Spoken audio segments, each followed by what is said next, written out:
Partisipasi pemilih di Trenggalek pada pemilu tahun 2024 mengalami kenaikan sedikit, yakni hanya 1,56% dibandingkan pemilu tahun 2019. Tingkat partisipasi pemilih pemilu 2024 81,94%, sedangkan pada Pilpres 2019 lalu 80,38%.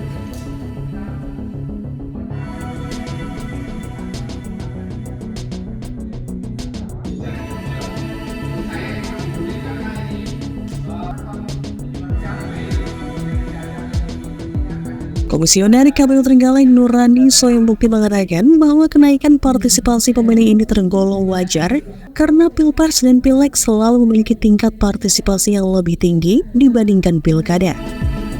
Pada pemilu sebelumnya, untuk partisipasi pemilih Pilkada 2020 sebesar 68% dan Pilkada 2014 sebesar 67%.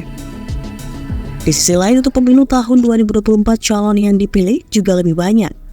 Sedangkan untuk pilkada calon yang dipilih hanya sedikit.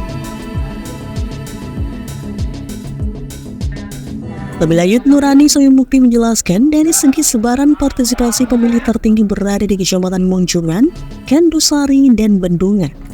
Sedangkan terendah berada di Kecamatan Dongko dengan angka 78%. Meskipun partisipasi pemilih pemilu 2024 ini mengalami sedikit kenaikan, namun masih ada sekitar 20% pemilih yang tidak menggunakan hak pilih mereka. Alasan mereka tidak memilih cukup beragam, mulai dari kendala administratif, teknis, hingga ideologis.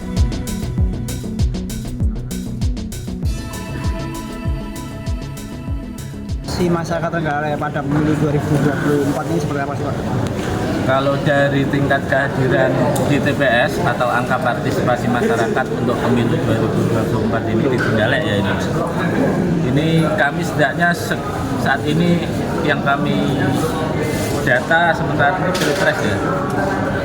Datanya dari Pilpres itu dibanding 2019 ini mengalami kenaikan tapi hanya sedikit 1,56% karena 2019 itu angka partisipasinya data kami itu 80,38%, dan untuk kali ini pemilu 2024 itu 81,94%. Jadi kalau istilahnya dihitung kenaikannya sekitar 1,56% atau 1,5%.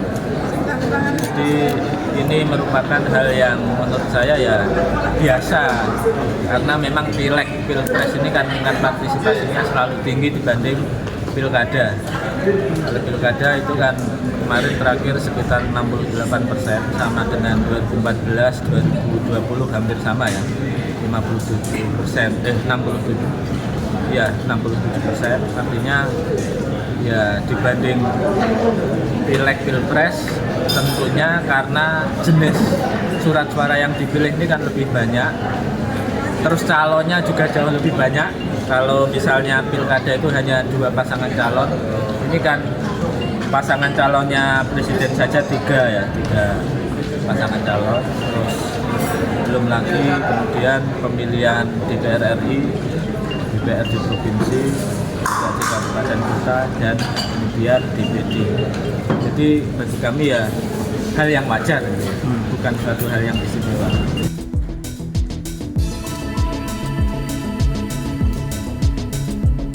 Nurani juga menambahkan kendala administratif yang terjadi seperti tidak terdata di DPT, tidak mendapatkan undangan memilih atau C pemberitahuan sehingga mereka tidak datang. Kendala teknis seperti sedang panen, waktu bekerja, dan lain sebagainya. Sedangkan kendala ideologis seperti menganggap calon-calon yang ada tidak membawa perubahan atau menganggap pemilu tidak berkaitan dengan nasib mereka.